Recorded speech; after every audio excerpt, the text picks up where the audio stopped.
So in today's episode, we have a throwback that goes back to 1988. This fragrance is 34 years old. This one is by Jacques Bogart and it's called Furyo. I actually tried it this year for the first time and I can say this is an awesome amber-based fragrance and a classic designer at that. So I'm very excited to give you my thoughts on this fragrance, so make sure to stay tuned.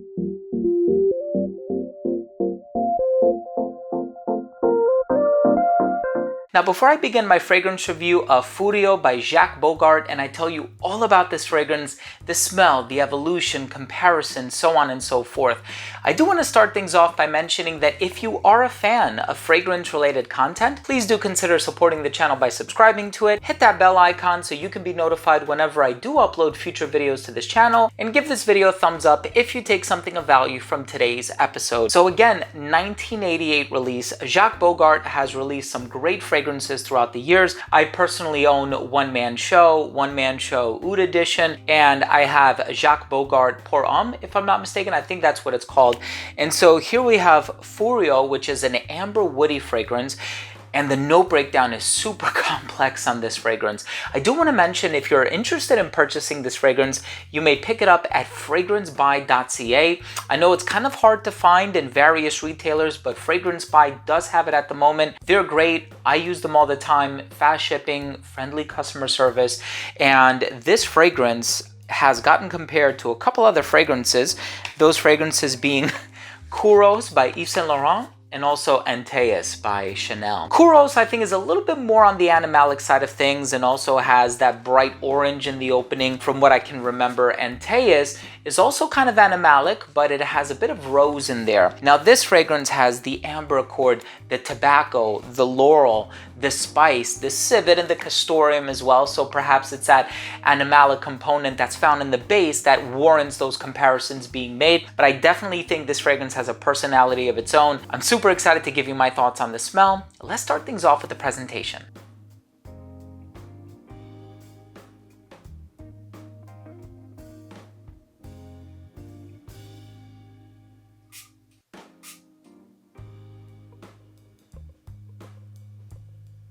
Now the opening of this fragrance is very warm and ambery, and you have all of those ingredients in there that you're picking up on or that you can see and visualize in the note breakdown.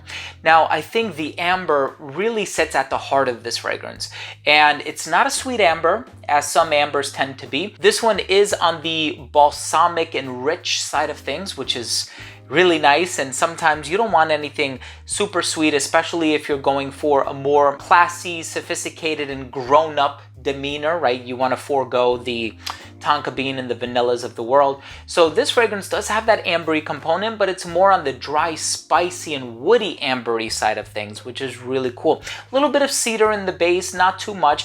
Definitely doesn't overshadow the tobacco and the amber.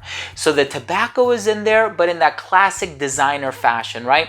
I know a lot of modern interpretations of the note of tobacco try to make it smell like a pipe tobacco. You think of Bois d'Ombry by Eau d'Italie, Tobacco Vanille by Tom Ford. These fragrances, you smell them and you're like, oh, this is like pipe tobacco. The tobacco is in here and you get it, but it's sharing the stage with a bunch of other ingredients. Now, in terms of the civet and the castoreum, you do get a little bit of an animalic presence in here, and I will admit there is definitely something animalic, happening in the base.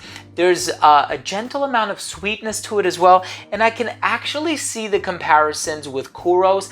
I think it's probably closer to Kouros than it is to 80'S, but it still has its own personality, which I'm really enjoying. It's definitely a little bit more on the ambery side of things, whereas Kouros is not. Now, you also have a spicy vibe to this fragrance, and a lot of fragrances that were released in the late 80s and even in the early 80s kind of have like this spicy clove carnation vibe about them, and I'm totally getting that from this fragrance. So it definitely has that element in there that will make the fragrance evocative of fragrances that were released 30 years ago, but at the same time, it has this sort of sophisticated modern charm about it as well. It's kind of hard to describe, but it definitely has the tenacity that you would expect fragrances from that time period to have. And the good news with this one, I suppose, is, think about the fact that it was released at the same time as something like Cool Water by Davidoff or Aspen by Coty. Those fragrances have become super weak by now. They've undergone many reformulations throughout the years. The good news is that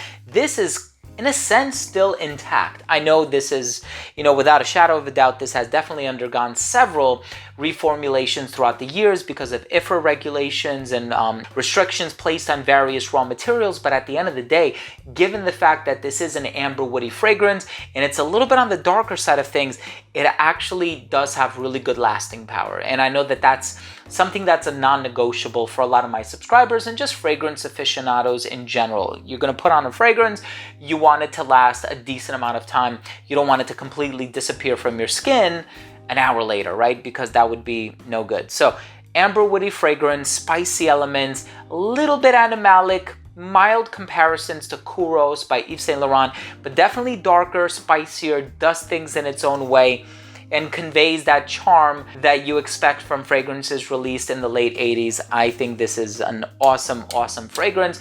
I don't think it's going to be everybody's cup of tea, though. I think it's going to take a very special individual to fully appreciate the fragrance and its magnetic properties and what it's worth.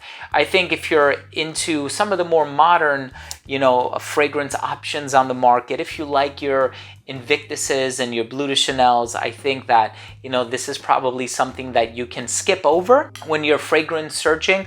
But if you're a fan of the classics, you want to pay homage to some of the fragrances that paved the way for some of the more modern releases on the market, I think you should definitely check out Furyo by Jacques Bogart. I think it's an awesome scent. Let's go ahead and finish things off with my overall assessment. Now first, in terms of the uniqueness and the overall smell, this fragrance, I'm sure at the time, was kind of following the trends of what was happening in the industry. I know a lot of fragrances by Ted Lapidus and Yves Saint Laurent and several other designer brands kind of had this animalic, ambery, woody thing happening. And I do see some accords found among many fragrances that kind of came out of that time period. So I don't know if it's necessarily the most unique fragrance of its time, but I can say that it definitely held up throughout the years. It's a long-lasting fragrance. It's evocative of, several decades ago. And I personally really enjoy the smell. Now, in terms of the overall smell and how it's going to be perceived by people around you, I definitely do think that it can be a little bit on the challenging side of things, especially if you're not a fan of animalic scents, you're not a fan of really dark, bold, ambery scents. I think this is one that you can probably not smell and probably smell some of, Jacques Bogart's other fragrances in place of this one. But I think this one is a really good fragrance. Longevity on this one is 7 hours on my skin, which says a lot given the fact that it's an old designer fragrance and it's probably been reformulated ad nauseum, but it still actually holds up in terms of the longevity, which is impressive. Projection was great for the first hour, didn't start to sit closer to the skin until that 4.5 to 5 hour mark. In terms of the versatility, I could see people arguing that this one has masculine tendencies, and I guess because it's evocative of a lot of like those macho classic men's fragrances from the 80s, and so take that for what it's worth. I think that this one is great for every season except for the summer. Might be a little bit heavy on account of the amber, the tobacco, the musk, the civet, the castoreum, the spices, So I would definitely wear it in every season except for the summer. I think this is great for formal occasions, but the price is so good that you can wear this one casually too. And in terms of the presentation, old school vibe about it, which I kind of enjoy, right? It kind of has that nostalgic throwback feel to it. My final verdict on it is if you're a fan of some of the old school powerhouse fragrances, but you're looking for something that's not necessarily green, because when you think of the 80s, you think of fir balsam, oak moss, cypress, pine, so on and so forth. So if you want to, smell another genre of fragrances, the amber woody genre, which was also quite popular during that time period, definitely check out Furyo by Jacques Bogart. And as I mentioned, I noticed that fragrancebuy.ca does currently have it, and for a really, really good price. I'm going to leave all of the links down below. Thank you so much for joining me today. Really appreciate your viewership. I hope you enjoyed this video. That was my review of Furyo by Jacques Bogart. If you own or have tried this fragrance or any fragrance from this brand, please let me know what you think. Leave a comment down below.